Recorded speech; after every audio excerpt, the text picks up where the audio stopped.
నమస్కారం. ఘంటారావానికి స్వాగతం. ముందుగా ప్రధానాంశాలు. తమిళనాడులో టీవీకే సర్కారు ఏర్పాటుకు రంగం సిద్ధం. విజయ్తో కలిసొచ్చేందుకు కాంగ్రెస్ నిర్ణయం.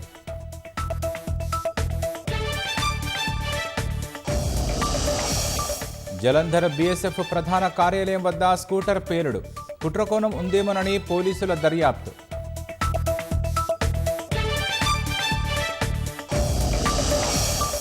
రాష్ట్ర వ్యాప్తంగా పలు జిల్లాల్లో అర్ధరాత్రి భారీ వర్షం. కల్లాల్లో ధాన్యం తడిసి రైతులు కన్నీటి పర్యంతం.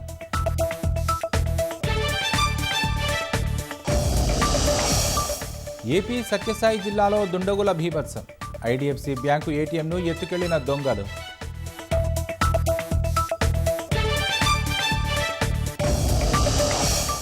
ఇరాన్తో చర్చల్లో పురోగతి సాధించామన్న ట్రంప్. హర్ముజ్లో ప్రాజెక్టు ఫ్రీడమ్ను తాత్కాలికంగా నిలిపివేత.